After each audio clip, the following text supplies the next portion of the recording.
መክሊቱን ወስዶ ዋናውን ጭምር እንዲቀብር ያደረገው ፍርሃቱና ስንፍናው ነው። ትንቢትን የሚናገር በእምነት ይናገር፣ የሚያስተምርም በማስተማሩ ይትጋ፣ አገልጋዩም በአገልግሎቱ፣ የሚሰብክም በመስበኩ፣ የሚቀድስም በመቀደሱ። ስለዚህ አንደበታችን ምላሳችን ለበጎ ከተጠቀምነው እነሆ መክሊታችን ነው። ለወንጌል ለቤተ ክርስቲያን በምናደርገው ነገር አትራፊዎች ነን።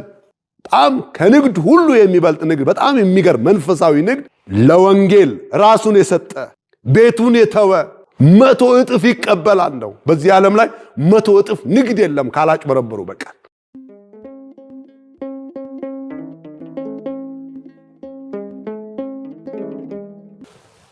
በስመ አብ ወወልድ ወመንፈስ ቅዱስ አሃዱ አምላክ አሜን።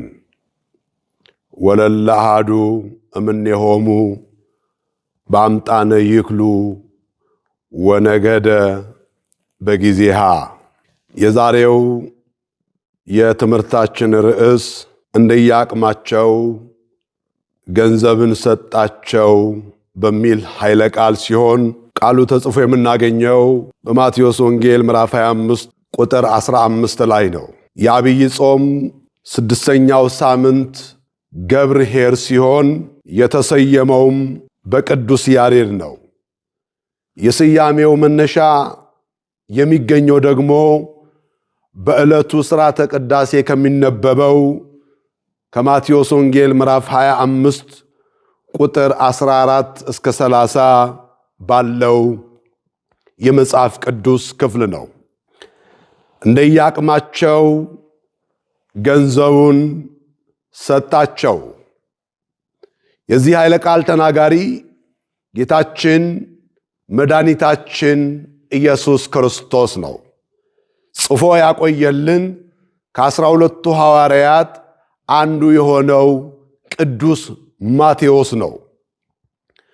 ምዕራፉን ጠቅለል ባለ መልኩ ስንመለከት አንድ ባለጸጋ ሰው አገልጋዮቹን ጠርቶ ሀብቱን እንደየአቅማቸው ለአንዱ 5 ለአንዱ 2 ለአንዱ 1 መክሊቶችን ሰጥቶ ወደ ሩቅ አገር እንደሄደና ከተወሰኑ ጊዜያት በኋላ ያም ባለጸጋ ባሮቹን ሊቆጣጠራቸው ተመልሶ እንደመጣ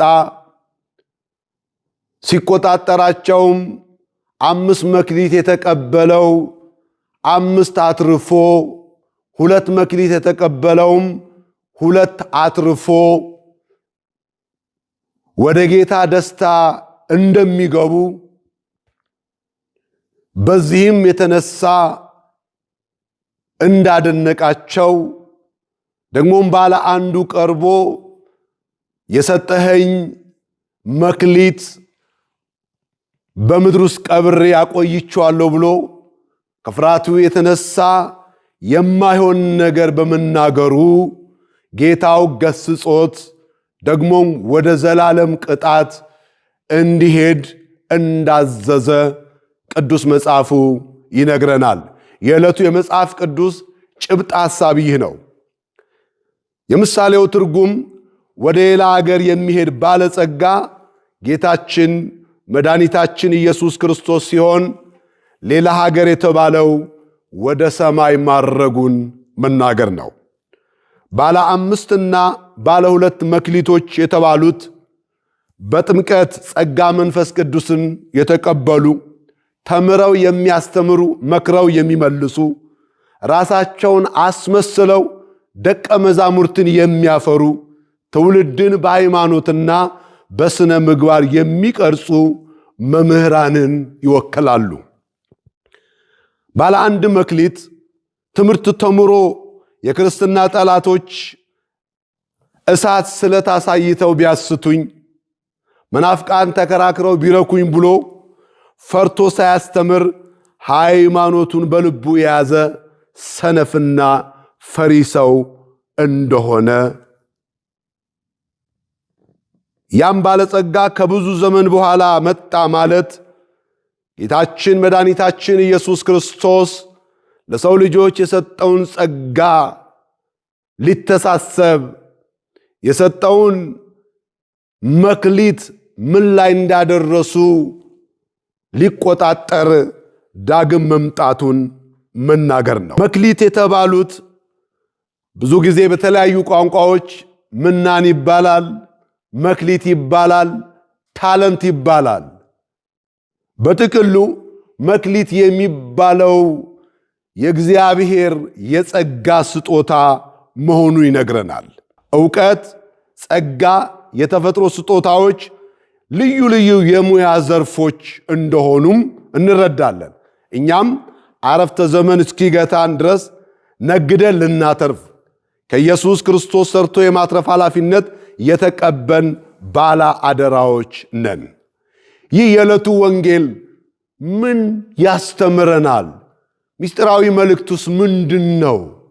የትምህርታችን ርዕስ እንደየአቅማቸው ገንዘቡን ሰጣቸው።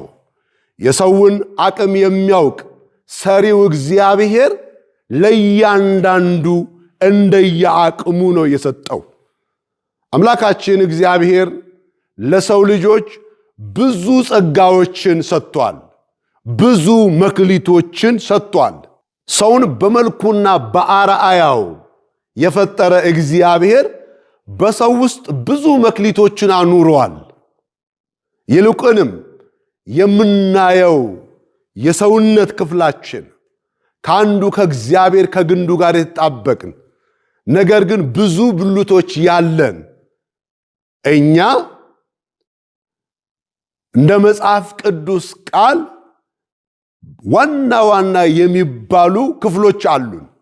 እነዚህንም ሳይንሱ አምስቱ የስሜት ሕዋሳት የሚላቸው ዓይን፣ ጆሮ፣ አፍንጫ፣ ምላስና እጅ የተባሉትን እነዚህ እያንዳንዳቸው የሰውነት ክፍሎቻችን ወይም የስሜት ሕዋሳቶቻችን አገልግሎት አላቸው። ዓይን ለማየት ነው የተፈጠረው። ዓይን ለማንበብ ነው የተፈጠረው። መጽሐፍ ቅዱስ ሁላችንም እንደምናውቀው ለሰው ልጆች ዓይን ብርሃን እንደሆነ ይናገራል። ዓይን ታማሚ ቢሆን መላ ሰውነትህ ታማሚ እንደሚሆን ሁሉ እግዚአብሔር በእነዚህ በሰጠን በአምስቱ የስሜት ሕዋሳት መክሊቶቻችን እንድናተርፍባቸው ያስተምረናል። እኛም ዛሬ በዓይን ያየነውን ያነበብነውን ነው የምንመሰክርላችሁ የምንሰብካችሁ። ስለዚህ ዓይን ከተጠቀምንበት ብዙ መክሊት ማትረፍ ይችላል። ካልተጠቀምንበት ደግሞ እንደ አንድ መክሊት እንዳለው ሰው ቀብረን እናስቀራለን። ስለዚህ መጽሐፍ ቅዱስ ስለ ዓይን ብዙ ነገር ያወራል። ዓይን ብርሃን መሆኑን፣ ዓይን ደግሞ የራሱ የሆነ ኩል አለው። ሰዎች ለመዋብ በተለይም ሴቶች ለማጌጥ ዓይናቸውን ይኳላሉ።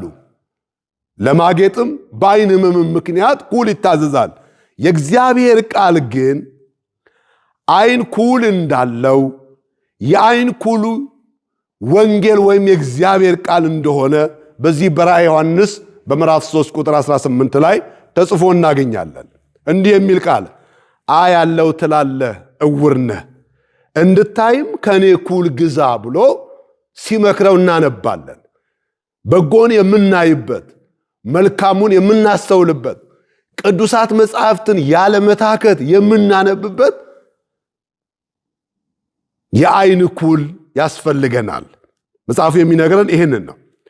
ሁለተኛው መክሊታችን ጆሮ ነው። ጆሮ የመስማት ጸጋን የተሰጠው፣ እኛም በጆሮ የሰማነውን ነው የምንነግራችሁ የምናስተምራችሁ። በጆሮአችን የሰውን ችግር እንድንሰማ የቤተ ክርስቲያንን ታሪክ እንድናደምጥ ሊቃውንት ይነግሩናል። ምክንያቱም ጆሮአችን አገልግሎቱ መስማት ነው። ስንሰማ ነው የምንሰማው። ስናደምጥ ነው የምንደመጠው። ስለዚህ እግዚአብሔር ጆሮአችንን መክሊት አድርጎ ሰጥቶናል። በጎ የሆኑ ነገሮችን እየሰማን ለሰዎች መንገር መልካም። በእርግጥ ጆሮቻችን ሁሉንም ነገር ያስገባል። ውሳጣዊ ጆሮ ላይ ግን ማስቀመጥ አንችልም። መልካሙን መርጠን ይሆናል የምንለውን እንድናደርግ ይህም መክሊታችን ነው።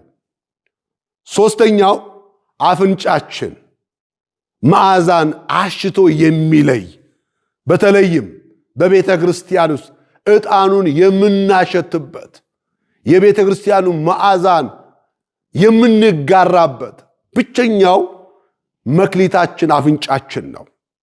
ስለዚህ በአፍንጫችን በጎ የሆነውን ነገር እያሸተን መልካም የሆነውን ነገር።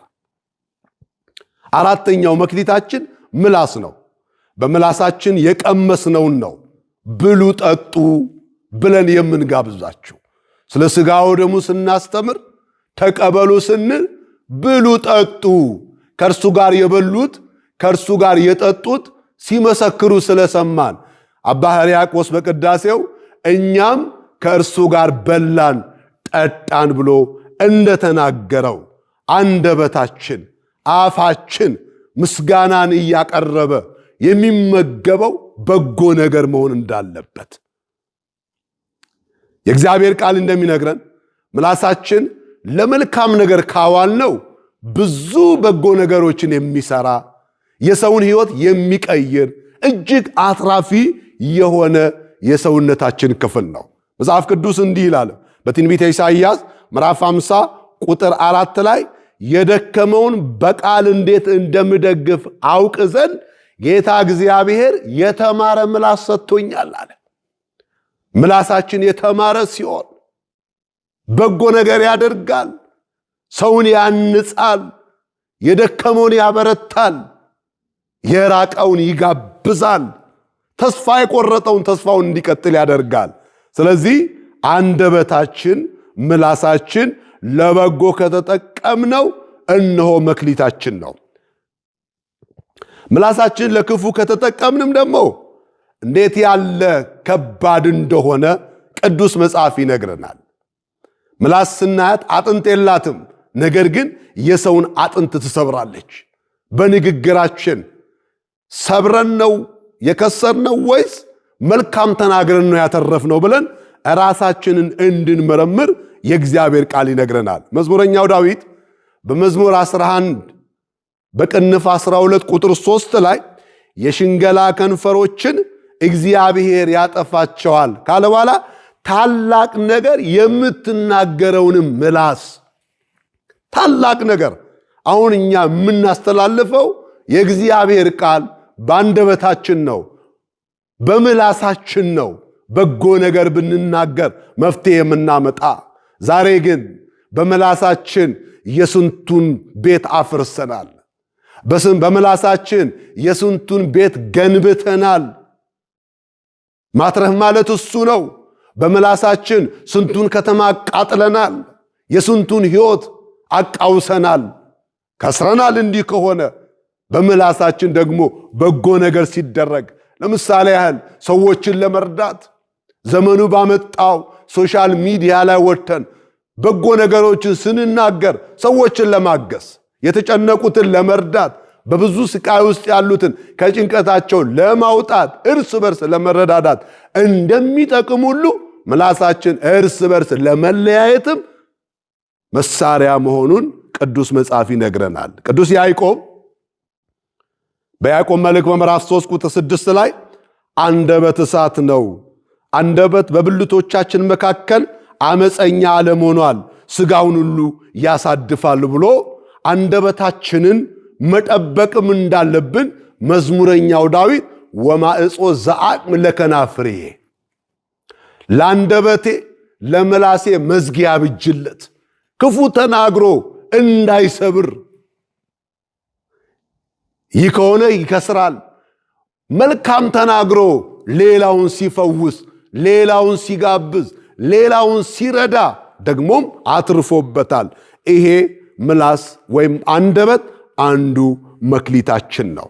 ሌላው እጃችን እጅ የተሰጠን የራቀውን ለማቅረብ የወደቀውን ለማንሳት በእጆቻችን ብዙ ሥራ እንድንሰራ እንድንጸልይ እጃችን ዘርግተን ብዙ በረከቶችን እንድንቀበል እጅ ተሰጥቶናል። ይሄ እጃችንን ለበጎ ስንጠቀመው እንጽፍበታለን። የእግዚአብሔርን ቃል ለሰው ልጅ የሚጠቅም መጻሕፍትን ቅዱሳት መጻሕፍትን ትውልድን የሚያንጸውን መጽሐፍ እንጽፋለን። በአንጻሩ ደግሞ በእጆቻችን እየጻፍን ስንቶችን ጎዳናቸው፣ ስንቱን ሀገር አፈረስን፣ ስንቱን ሰዎች ወደ ሞት ነዳን። በእኛ ጽሑፍ ዛሬ በተለይም በሶሻል ሚዲያ ላይ ሆናችሁ እጆቻችሁ መልካም የጻፉ ሰዎች ዋጋችሁ ታላቅ ነው። ክፉ ጽፋችሁ ሰዎች ተገዳድለው ሰዎች ተጎዳርተው ብታገኙ ነቢዩ ኢሳይያስ በትንቢተ ኢሳይያስ ምዕራፍ 10 ቁጥር 1 ላይ እንዲህ ይላል፣ ክፉንም ጽፈት ለሚጽፉ ወዮላቸው። በእጃችን ክፉ ብንጽፍ መልሱ ክፋት ነው፣ ፍርድ ነው የሚጠብቀን። በጎ ብንጽፍ ደግሞ ሰዎችን ረዳን፣ የእጃችንን መክሊት አድርገን ተጠቀምን ማለት ነው። በእጃችን ምንድነው የጻፍንበት ዋጋ ሲሆን ነው። በእጆቻችሁ በጎ ነገርን መስራት እግዚአብሔር ልጆች። ስለዚህ እጆቻችን መክሊቶቻችን ናቸው። እነዚህ አምስቱ የስሜት ሕዋሳቶች ናቸው። እግዚአብሔር እነዚህን የሰጠን እንድናተርፍባቸው ነው። የሰው ሀብቱ ጸጋ ሁሉ ያለው እዚሁ ላይ ነው። ሊቅም ሀብታምም ጻድቅም መሆን እነዚህን ተጠቅሞ በማትረፍ ነው። ይሄኛው በውጭ የሚታይ የስሜት ሕዋሳት ወይም አምስት መክሊቶች ሲባሉ በእነዚሁ በጎ ነገር ብንሰራባቸው የውስጡን አምስቱን እንጠቀምባቸዋለን። የውጮቹን አምስቱን የተጠቀምንባቸው ሰው አምስቱን የውስጦቹን ማትረፍ ይችላል።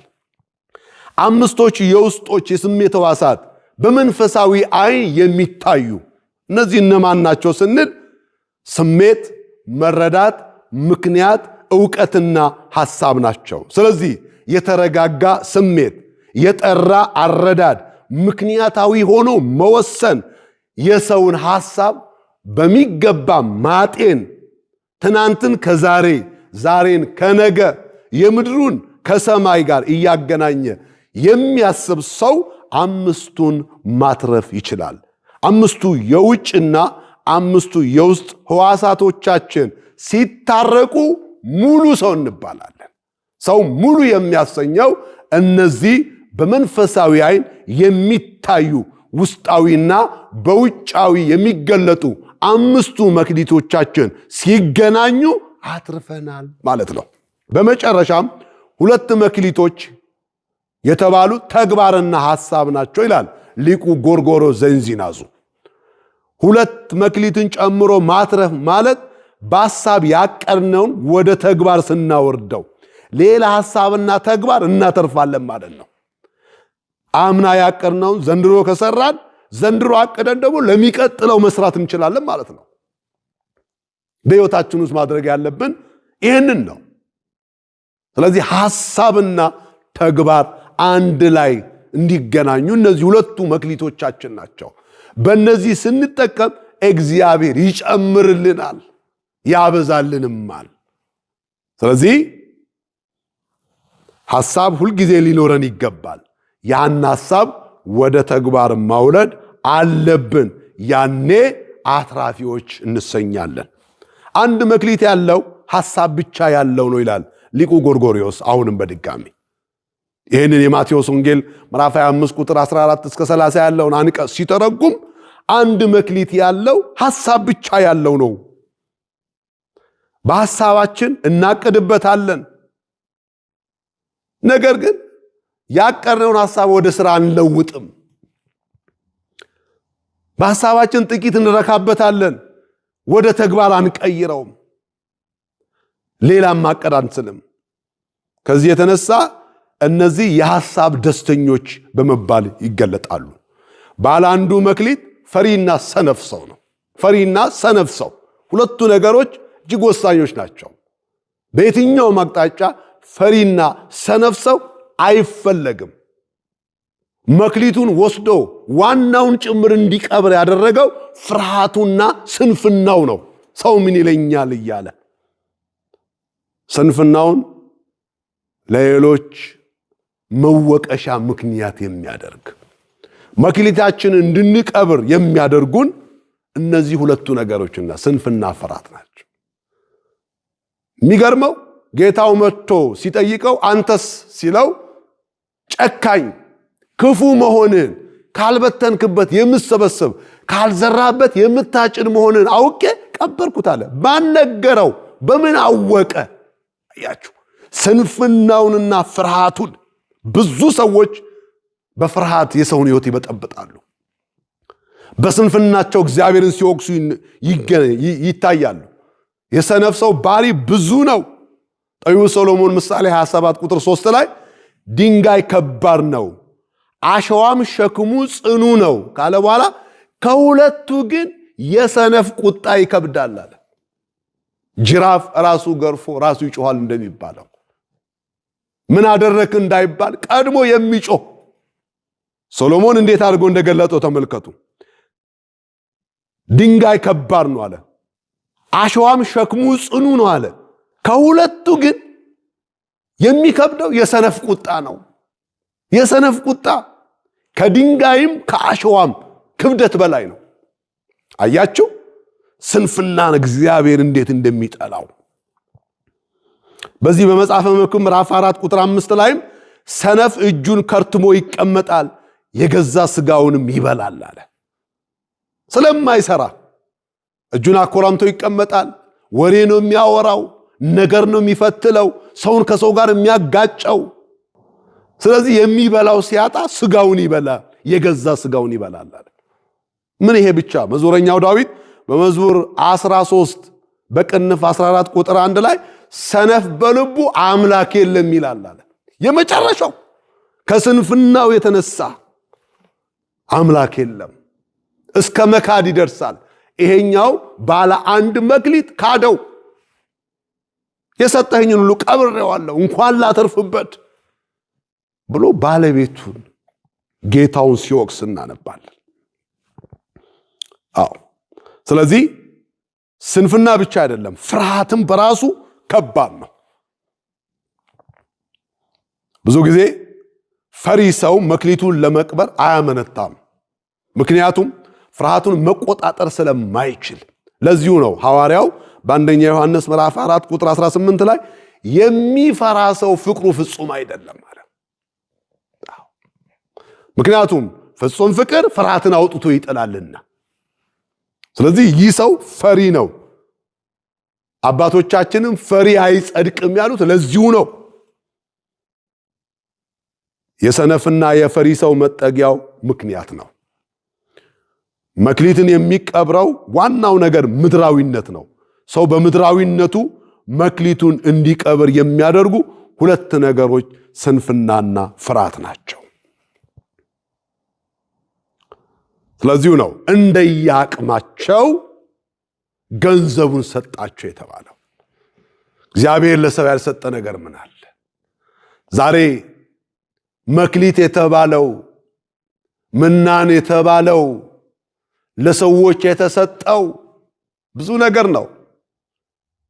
ወደ ፍላጎታችን፣ ወደ የችሎታችን፣ በመንፈሳዊ ደግሞ ጸጋዎቻችን እግዚአብሔር የሰጠን ጸጋ ብዙ ስለሆነ የእግዚአብሔር ቃል የሚነግረንም ይህንኑ ስለሆነ በዚህ ቃል ውስጥ እግዚአብሔር መንፈስ ቅዱስ ለሰው የሰጠው ብዙ ጸጋ አለው። ሐዋርያው ቅዱስ ጳውሎስም የተናገረው ትንቢትን የሚናገር በእምነት ይናገር፣ የሚያስተምርም በማስተማሩ ይትጋ፣ አገልጋዩም በአገልግሎቱ፣ የሚሰብክም በመስበኩ፣ የሚቀድስም በመቀደሱ፣ የሚዘምርም በመዝሙሩ ይትጋ እንደ ተሰጠው ጸጋ መጠን። ሰው በቅናት የተነሳ ነው የሰውን ሕይወት የሚያጠፋው። መንፈስ አንድ ነው፣ የጸጋ ስጦታ ልዩ ልዩ ነው። ላንተ የተሰጠው ከኔ ይለያል፣ ላንቺ የተሰጠው ከኔ ይለያል። እግዚአብሔር የሚሰጠው ጸጋ አያልቅበትም። ስለዚህ በተሰጠን ጸጋ እንድናተርፍ ነው የእግዚአብሔር ቃል የሚነግረን። ስንቶቻችን አትርፈንበታል? እግዚአብሔር ያውቃል። ስለዚህ የኛ መክሊቶቻችን ምንድናቸው? ራሳችን መመርመር አለብን። አገልጋይ ሆኜ እያተረፍኩ ነው ወይስ እየከሰርኩ? ተማሪ ሆኜ በትምህርቴ እያተረፍኩ ነው ወይስ እየከሰርኩ ነው? ነጋዴ ሆኜ ባለትዳር ሆኜ በተሰማራንበት በአጠቃላይ በተለያየ የሥራ ዘርፍ ሙያ ላይ ተሰማርተን እያተረፍን ነው እየከሰርን ነው? እግዚአብሔር የሚሰጠን መክሊት እንድናተርፍበት ነው።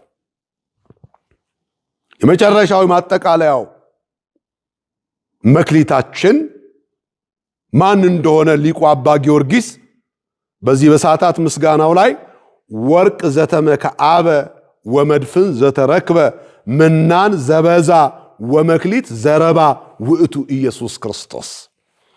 የተሰበሰበ ወርቅ፣ የተሸሸገ ዕንቁ፣ የበዛ ወቄት 10,000 ንጥር ወርቅ እርሱ ኢየሱስ ክርስቶስ ነው። ክብር ምስጋና ለስም አጠራሩ ይሁን። ኢየሱስ ክርስቶስን ይዘን የማናተርፈው ነገር የለም። ቢጎልብን እንኳን ጉድለቱ ጥቅማችን ነው። ለወንጌል ለቤተ ክርስቲያን በምናደርገው ነገር አትራፊዎች ነን። በጣም ከንግድ ሁሉ የሚበልጥ ንግድ፣ በጣም የሚገርም መንፈሳዊ ንግድ ለወንጌል ራሱን የሰጠ ቤቱን የተወ 100 እጥፍ ይቀበላል ነው። በዚህ ዓለም ላይ 100 እጥፍ ንግድ የለም ካላጭበረበሩ በቃ። በክርስትናው ዓለም ግን ጥቂት ሰጥቶ ብዙ መውሰድ አለ። ጥቂት አድርጎ ብዙ ማትረፍ አለ። እግዚአብሔር ይህንን ሕይወት ነው የነገረን። ስለዚህ እንደያቅማችን በተሰጡን ጸጋዎች መክሊቶቻችን አትርፈን ወደ ጌታ ደስታ ግባ። አንተ ታማኝ አገልጋይ፣ አንተ ታማኝ ክርስቲያን ተብለን የምንመሰገን ይልቁንም እንደዛኛው እንደቀበረው የማንወቀስ እንድንሆን የእግዚአብሔር ቸርነት፣ የእመቤታችን አማላጅነት፣ የቅዱሳኑ ጸጋና በረከት ከሁላችን ጋር ይሁን። ወስብሐት ለእግዚአብሔር።